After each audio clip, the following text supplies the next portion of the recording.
Bismillah, assalamualaikum warahmatullahi wabarakatuh. Waalaikumsalam warahmatullahi wabarakatuh.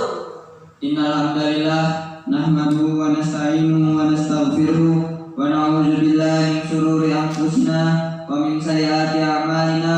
May yahdihillahu fala mudilla lahu wa may yudlilhu fala hadiya lahu.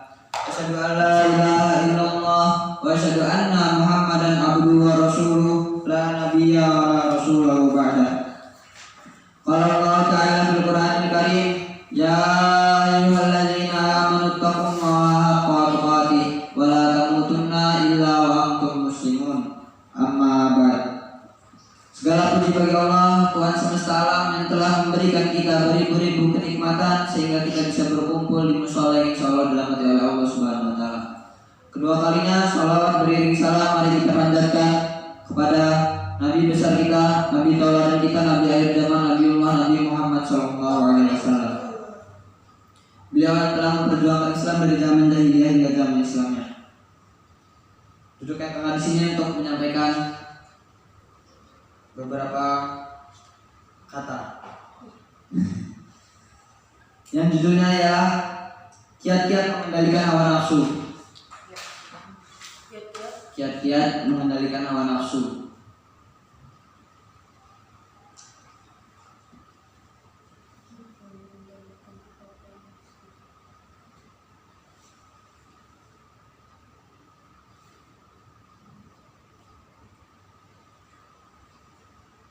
Apakah kalian tahu hawa nafsu itu? Jika kita mengikuti hawa nafsu itu ialah syirik akbar. Telah dijelaskan bagaimana bahayanya seorang mengikuti hawa nafsu. Bahkan pada tingkatan tertentu seseorang akan bisa terjatuh ke dalam syirik akbar karena ia memperbudakan dirinya kepada hawa nafsu.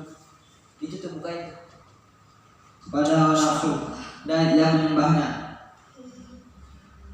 Dan bagaimana cara kita agar selamat dari penyembahan hawa nafsu tersebut? Dua kiat berikut semoga bisa membantu kalian semua. Yang pertama, tulis semuanya. Konsultasikan kepada Dewan Pertimbangan Jiwa, yaitu agama Islam dan akal sehat sebelum langkah. Konsultasikan kepada Dewan Pertimbangan Jiwa, yaitu agama Islam dan akal sehat sebelum langkah. Konsultasikan kepada Dewan Pertimbangan Jiwa, yaitu agama Islam dan akal sehat sebelum langkah.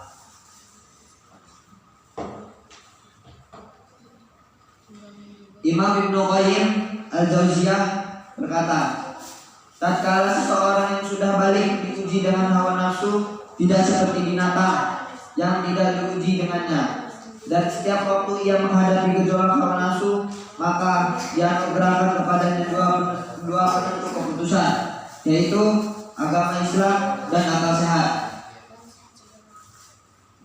Ia pun selalu diperintahkan untuk mengkonsultasikan gejolak hawa nafsu yang dihadapi kepada dua penentu keputusan tersebut dan tunduk kepada keduanya. Di sini maksudnya ialah ulama sudah menjelaskan bahwa setiap kali seseorang menghadapi suatu masalah, sebelum mengambil langkah ia tertuntut untuk muhasabah. Apa itu arti untuk muhasabah? Tahu nggak arti muhasabah? Ya, ataupun introspeksi diri. Agar bisa memutuskan langkah yang tepat, yaitu langkah yang diridhoi oleh Allah Subhanahu wa taala. Untuk bisa memutuskan langkah yang tepat, maka haruslah kita konsultasikan terlebih dahulu kepada penentu keputusan yang asasi, yaitu syariat Islam. Jadi kita kalau mau ada masalah, kita untuk memecahkannya itu untuk kita kembalikan lagi kepada syariat Islam, supaya kita tidak salah langkah. Ia harus menimbangi keputusan yang akan diambilnya dengan tinjauan syariat Islam, dan ia gunakan akal sehatnya agar bisa memahami syariat Islam dengan baik. mengokohkan keimanannya dan membuatnya dalam mempertimbangkan maslahat dan mudarat yang ada. Jika sebuah alternatif keputusan sesuai dengan syariat Islam dan akal sehatnya, maka diambillah keputusan tersebut. Namun jika tidak, maka ditinggalkannya lah. Dan ketahuilah bahwa agama Islam pastilah selaras dengan akal sehat, yaitu akal yang lurus dan sesuai dengan fitrah. Keduanya tidaklah mungkin bertentangan. Orang yang tidak sudi menghambakan hatinya kepada hawa nafsu adalah orang yang selalu menimbang suatu masalah dengan tinjauan syar'i dan akal sehat. Dengan keduanya ia kendalikan hawa nafsunya. Kedua, Anda galau, jauhilah apa yang paling disukai hawa nafsu Anda.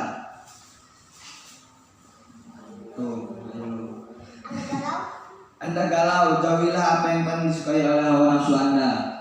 Apa yang disukai ya? Ya, apa yang disukai, paling disukai hawa nafsu Anda. Oh, jauhi disukai hawa nafsu. Ya.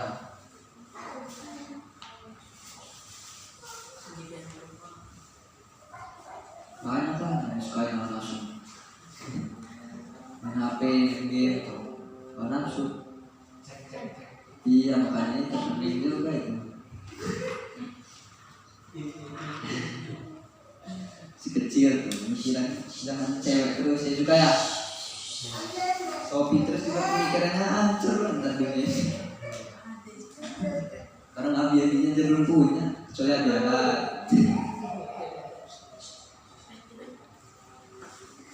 Sebagian salafus saleh berkata, "Iza askal alaika amrona la tadri ayyuha asudda wa khalifa aqrihama man haulika fa in aqraba ma yakunu khotoan fi mata bi'aha hawa." Jika Anda bimbang menghadapi dua alternatif paling pilihan keputusan, Anda tidak tahu mana yang paling bahaya, maka tinggalkanlah sesuatu yang paling dekat. Tuh, bukan yang paling dekat dan disukai oleh hawa nafsumu, karena sikap yang terdekat dengan kesalahan itu pada mengikuti hawa nafsu. Kita tuh harus menjauhi seluruh hawa nafsu kita. Kalau kita ngikutin hawa nafsu kita bakal masuk neraka loh. Beneran aja. Lagi masih kecil ya Andi, masih kecil jangan ngikutin hawa nafsu, nanti hancur kayak orang luar tuh kan. Abi-abi di sini insya Allah baik-baik. Terus di Jepri tuh. Itu insya Allah calon-calon penghuni surga ya. Maksudnya tidak jarang dikarenakan minimnya ilmu syar'i yang dimiliki seseorang akan kelemahan akal sehatnya. Maka di dalam memutuskan suatu perkara ia menemui kesulitan. Ia bingung ketika ia menghadapi dua alternatif pilihan keputusan. Mana yang harus diambil? Dia bilang ganteng. Harus diambil. Sekarang juga tidak ada satupun orang alim yang bisa dihubungi ketika itu. Kalau dulu tuh kalau memecahkan masalah, kalau zaman-zaman dulu itu datang kepada Rasulullah. Kalau kita sekarang udah datang siapa? Udah ada yang bisa dipercaya. Oh, Abi bilang itu penghuni neraka nanti akhirnya. Nggak tahu kan masuk surga enggak. Maka sebagian salaf sudah memberikan resep mudah kepada kita, yaitu tinggalkanlah sesuatu yang paling dekat dengan hawa nafsu atau paling disukai hawa nafsumu, dan pilihlah sebuah keputusan yang terjauh dari hawa nafsumu. Jadi kita tuh kalau emang susah sih hindarin hawa nafsu ini. Emang harus benar-benar punya iman yang kuat kalau mau mengendalikan hawa nafsu. Mau selalu hebat-hebatnya ustadz juga yang besar-besar tuh masih punya hawa nafsu. Ngeliat cewek gitu kan di depan, pahala kemana-mana. Kalau dulu mah hilang apalagi 30 juz mah. Dulu sahabat-sahabat dulu ngeliat paha doang. Sekarang kalau ngeliat betis mana dilihat terus.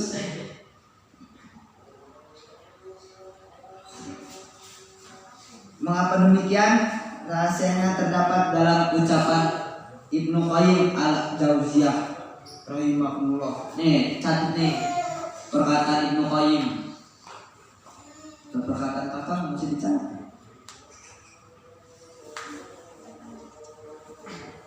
Ya. Ketika sikap yang sering terjadi pada orang mengikuti hawa nafsu,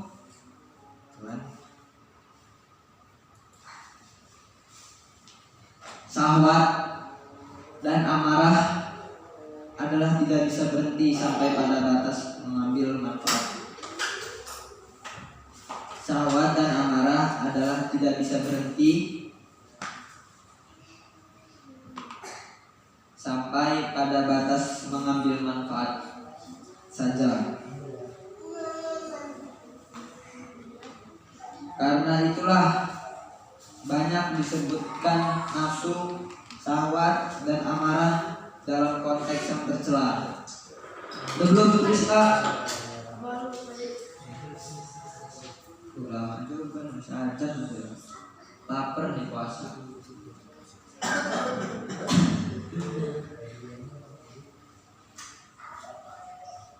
Mau aja nih, 2 menit lagi.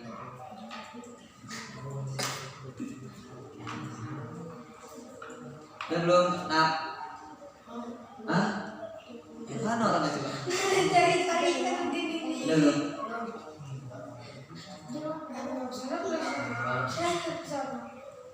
Karena dominannya, tulis Pak. Karena dominannya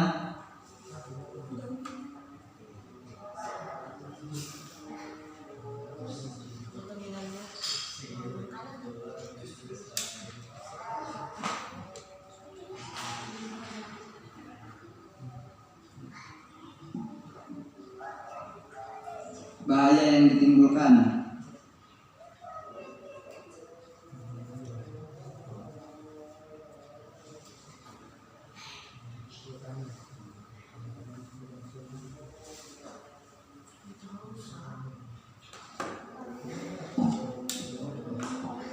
Dan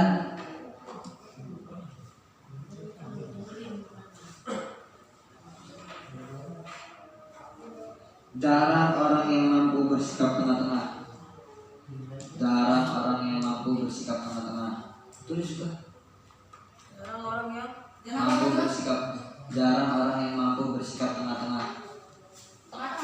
Ya.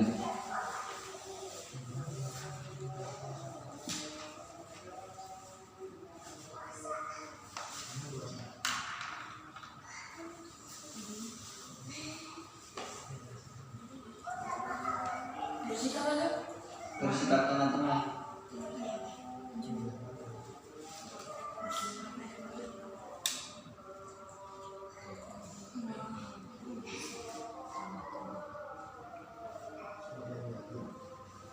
Dalam hal itu tulis sih. Masih sakit depan tadi.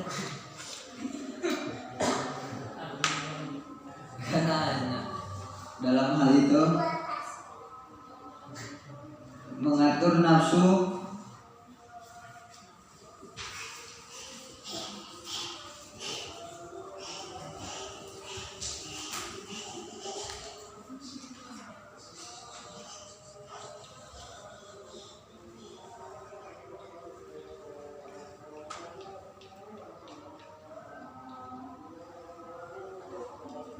syahwat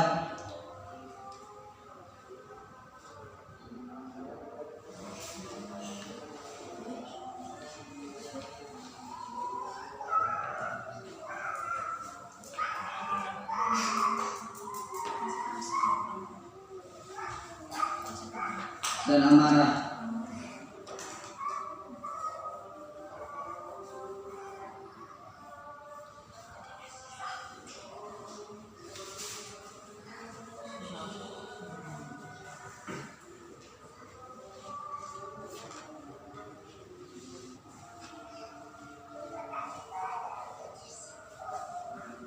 Belum?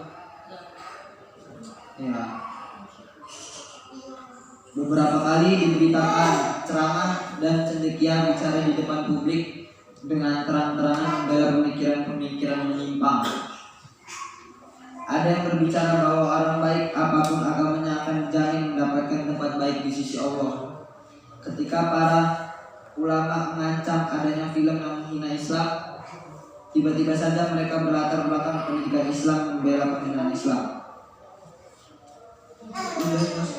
Banyak yang bertanya, apakah ilmunya di pesantren sudah dibuang? Kalau dibuang di mana? Jika hilang, menguap kemana? Inilah yang disebut kejahilian. Menolak sesuatu yang sudah benar itu adalah kejahilan, sebab jahil bukan sekedar kurang ilmu, tetapi salah informasi yang benar disalahkan, yang salah dibenarkan. Jadi banyak sekarang tuh film-film ustadz-ustadz zaman sekarang tuh ikut-ikut film-film pacar-pacaran, padahal udah jelas dalam Al-Quran itu pacar itu dilarang. Tapi ustadz-ustadz itu banyak yang ikut-ikutin gitu kan. Itu namanya dia itu jahil namanya. Dia itu nggak kurang ilmu, tapi ilmunya itu tidak dipakai. Biasanya mereka menginginkan ujian, jadi mereka itu tuh ikut-ikut kayak film-film kayak gitu biar ustadz ini terkenal gitu kan, cuma gara-gara ujian, tapi dijual semua keilmuan-ilmuan itu pada jahiliyah gitu. Atau kedudukan orang yang memiliki kuasa.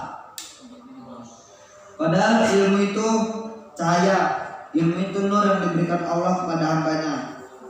Enggak semua orang itu bisa mendapatkan ilmu itu. Tapi sekarang yang mempunyai ilmu itu malah dia dibuang-buang gitu, malah ikut-ikut film-film aneh. Ilmu yang benar tidak bersekutu dengan hawa nafsu yang menarik pada maksiat. Karena itu menaklukkan hawa nafsu harus dengan ilmu. Bila ada seseorang yang justru takluk oleh hawa nafsunya, maka selebar apapun ilmunya akan berubah menjadi jahil, bahkan menyesatkan. Ia akan menjadi hamba yang maghrur. Tahu maghrur nggak? Juga atau maghrur nggak juga? Itu temennya anak samping Sopi itu maghrur. Nggak kenapa? Hai, gimana makanya kenalan besok. Maghrur itu tertipu. Hawa nafsu menipu dirinya, sehingga ilmu tidak memiliki daya karena dikendalikan oleh hawa nafsu. Ibnu Mas'ud mengingatkan, kalian saat ini berada dalam suatu zaman yaitu hawa nafsu mengikuti ilmu. Pada saatnya nanti akan datang kepada kalian suatu zaman di mana ilmu mengikuti nafsu. Imam Al-Ghazali Ihya Ulumuddin 1 halaman 124. Soalnya udah masuk zamannya sekarang. Orang yang punya ilmu tapi malah mengikuti nafsu-nafsunya. Iya, mengikuti hawa nafsu banyak tuh sekarang tuh. Di pesantren mana itu dulu kan ada yang pesantren putri pokoknya. Ustadznya nyabulin berapa ini santrinya yang putri sampai hamil, habis itu diminta tanggung jawab berapa puluh santri bati gitu yang dicabulin. Enak juga. Tapi itu masih dijamin masuk neraka itu ya, karena dia mencabuli orang yang sedang menuntut ilmu. Nggak boleh, padahal jelas-jelas dipandang banyak kan. Jadi pengalaman ilmu yang semestinya karena Allah menjadi terdorong karena nafsu.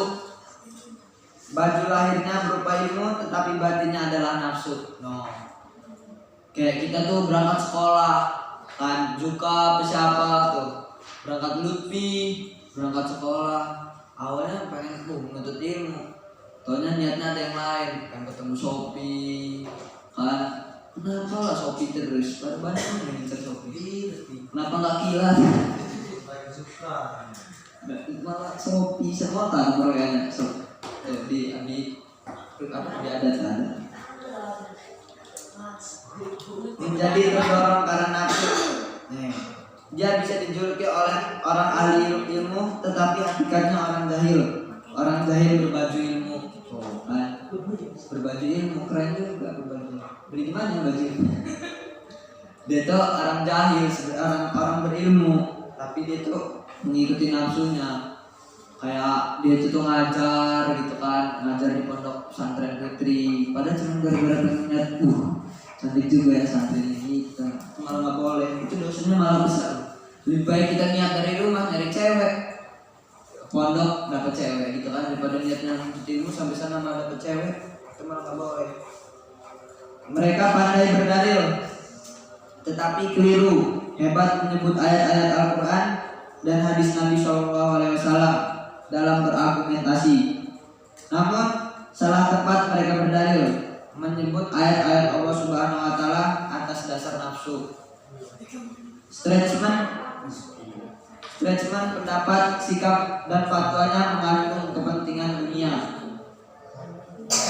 Orang membangun masjid mendapat pahala. Dalam hadis Nabi SAW, mereka dijanjikan surga. Akan tetapi jika membangun masjid dengan uang riba, maka bukan berpahala tetapi berdosa. Kayak siapa sih temennya Superman itu? Bukan, yang maling habis itu duitnya disedekahin itu. Robin Hood ya kan? Dia itu maling, itu ada filmnya. Dia itu maling tapi uang palingannya itu dikasih ke orang-orang miskin. Tapi sama aja dia masuk neraka. Karena itu uangnya nggak baik yang dipalingnya. Nih, seseorang yang mengotak-atik ayat-ayat Al-Quran dan hadis untuk mencari dalil dibolehkannya mengangkat pemimpin non-muslim demi menyenangkan penguasa adalah contoh termasuk ilmu yang ditaklukkan oleh nafsu. Berceramah dengan merendahkan agamanya dan saudara sesama Islamnya sambil mempromosikan pluralisme agamanya demi mendapatkan puja-puji dari penguasa adalah juga contoh yang lain. Syekh Ibnu Athaillah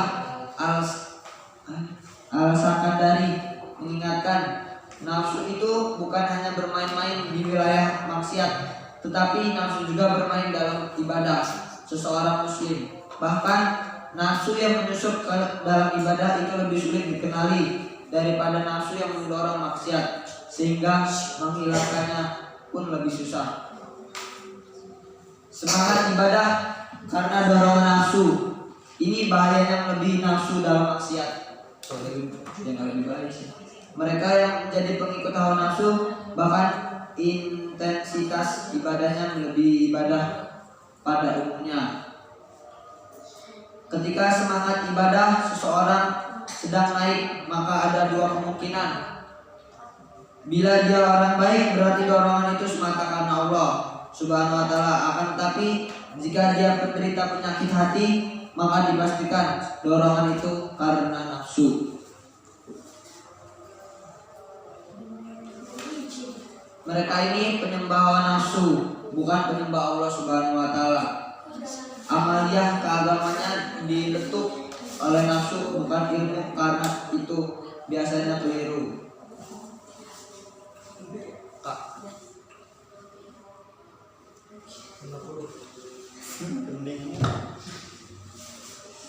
Beribadah kepada Allah Subhanahu Wa Taala itu baik, akan tetapi bila niatnya karena nafsu, maka ibadah itu bisa berubah menjadi maksiat. Satu, beribadah kepada Allah Subhanahu Wa Taala itu baik. Catat juga nih dari diam aja. Mikir banyak masalah aja juga. Tenang aja, nggak pergi nggak. Beribadah kepada Allah Subhanahu Wa Taala. Nomor 3 ya, Pak. Nah, tiga. Beribadah kepada Allah Subhanahu Wa Taala itu baik.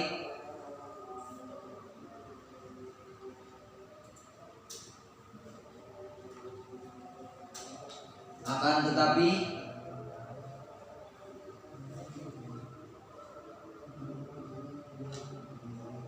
bila niatnya karena nafsu,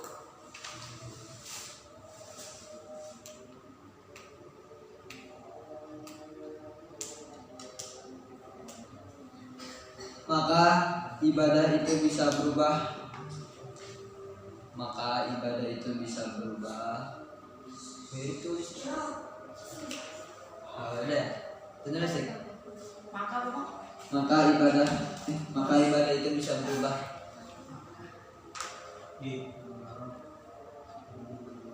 Jadi sakit di sini. Penasaran rasanya gimana? Coba. Berubah Menjadi maksiat. pokoknya depannya tuh Jadi dosa. Apa? Jadi maksiat. Menjadi maksiat.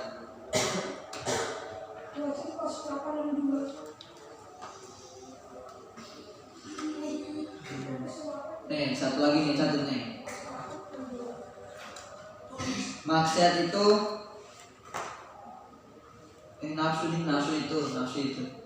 nafsu itu bukan hanya bermain-main di wilayah maksiat. Nafsu itu bukan hanya bermain-main di wilayah maksiat.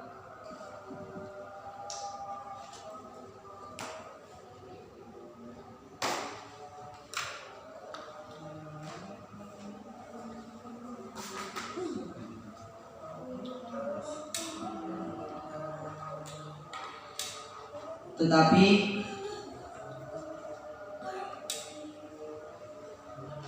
juga bermain dalam ibadah seorang muslim, juga bermain di dalam ibadah seorang muslim.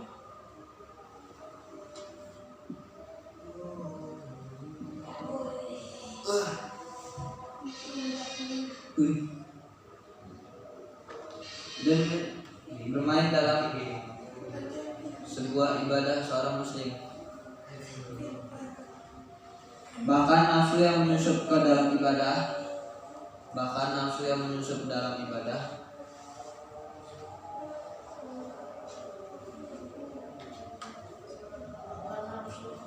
bahkan nafsu yang menyusup ke dalam ibadah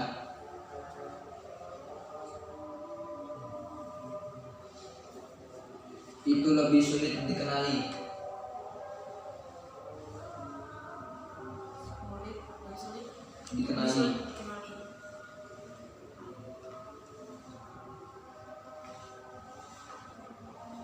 daripada nafsu yang mendorong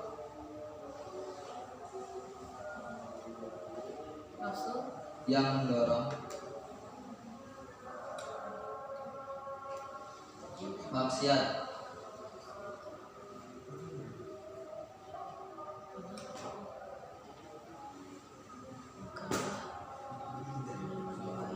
Sehingga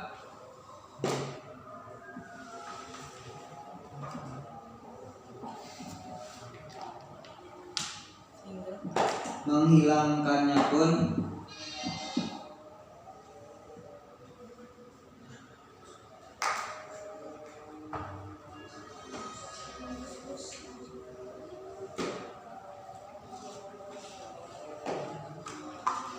lebih sulit, lebih susah.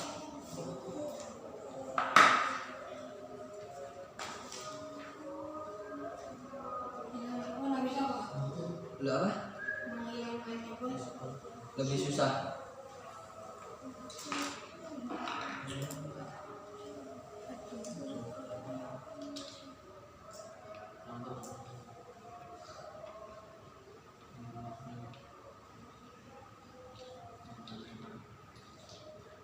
Ketika seseorang itu semangat ibadah, maka ada dua kemungkinan. Bila dia orang baik, berarti dorongannya itu karena Allah, dan bila dia orang jahat, itu dia hanya semata-mata karena hawa nafsunya. Mungkin ini saja yang bisa saya sampaikan. Jika ada salahnya dan benarnya itu hanya datangnya kepada Allah. Wabillahi taufiq wal hidayah. Wassalamualaikum warahmatullahi wabarakatuh.